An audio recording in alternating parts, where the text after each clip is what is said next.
Overall, I think the budget was kind of underwhelming, to be perfectly honest. He had little room to manoeuvre anyway, and he didn't move very far.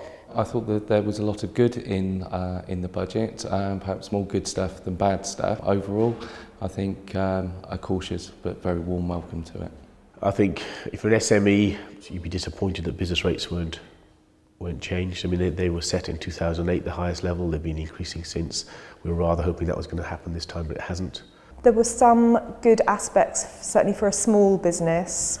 The national insurance allowance. It was quite safe and cautious. I think we were all expecting that. In terms of how it relates to business, whether it was good for business, I think it generally was, although I think we've all got to be a little bit patient because a lot of the measures don't come into effect until 2015 or after. I think the best thing probably for business was the confidence. The companies, small companies, big companies, hate the zigzagging of policy. The fact that he stuck to plan A, I think probably is a good sign. I think there's quite good things in terms of cash flow for businesses. Whether in terms of it helping to promote growth, I'm less sure. The measures that we particularly liked were the introduction of the additional £3 billion per year on infrastructure spending. The reduction in corporation tax, the scrapping of the rise in fuel duty will actually make quite a bit of difference to us. The measures in the budget I particularly like is the cut to national insurance.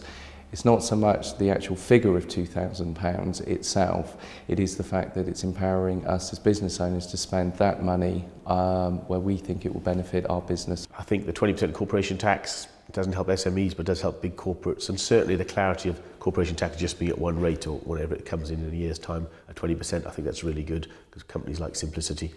I think it was a budget for growth. A lot of the growth measures were announced on Monday when the government published its response to the Heseltine growth review. And I think the single biggest element in that was the allocation of central government money to the local enterprise partnerships for them to spend as a single pot. I'm not convinced it's a budget for growth because I'm not sure how much confidence that there really is out there. I mean, what really helps a small business is access to finance. And I don't quite understand yet from the budget what access to finance there will be directly for a small business such as ourselves. What I think was missing from the budget was something that really caught the hearts and minds and imagination of business. I think what was missing in the budget was some sort of flat rate tax reduction across the board, such as a reduction in VAT that affects everybody. And the difference something like that makes to a business like ours is that people feel that they have more money in their pockets. Well, the most important thing that was missing from the budget, in my view, was the lack of any announcement on the government's feasibility study into the strategic road network. Why is it important? It's important because freeing up investment into the private road network will stimulate infrastructure spending and promote local growth. Given the cards he had to play, I think he played them rather well. He had no money to give away. He's desperate not to lose the international rating of the British economy and our ability to handle debt. So he didn't want to go hugely into extra borrowing.